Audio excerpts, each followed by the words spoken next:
Je ne suis qu'un homme parmi 7 milliards d'autres. Depuis près de 40 ans, je photographie notre planète pour essayer de comprendre la Terre sur laquelle je vis. Alors que l'humanité progresse, j'ai le sentiment qu'on vit toujours dans un monde à 2 vitesses. Plongé dans les inégalités, déchiré par les guerres. On n'arrive toujours pas à vivre ensemble.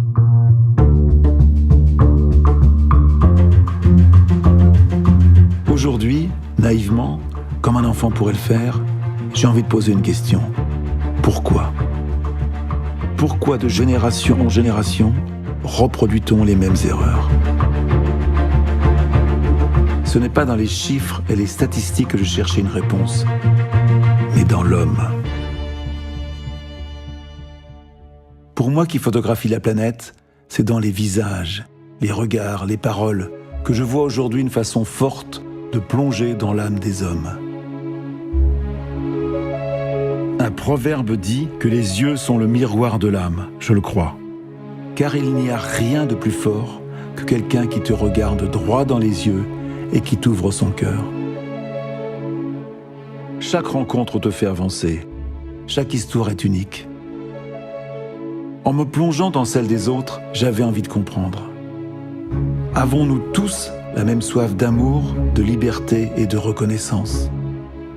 Dans un monde tiraillé entre la tradition et la modernité, nos besoins immuables sont-ils partout les mêmes ? Et au fond, qu'est-ce qu'un être humain aujourd'hui ? Quel est le sens de sa vie ? Nos différences sont-elles si grandes ? Ne partage-t-on pas plus de valeurs qu'on ne le croit ? Et si oui, pourquoi est-ce toujours si difficile de se comprendre ?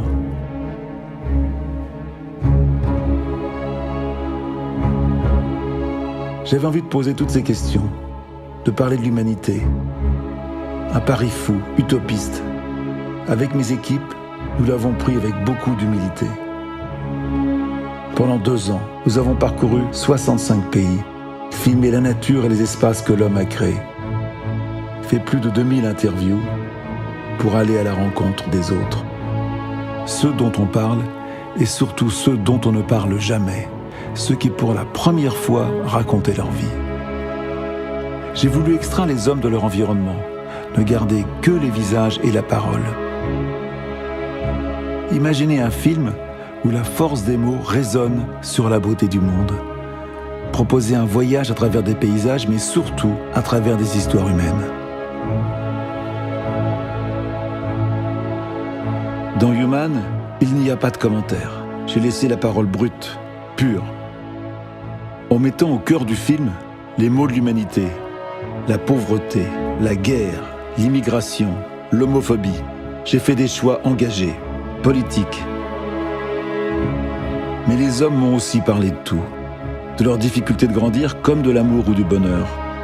Et c'est la richesse de toutes ces paroles humaines qui fait le cœur de Human.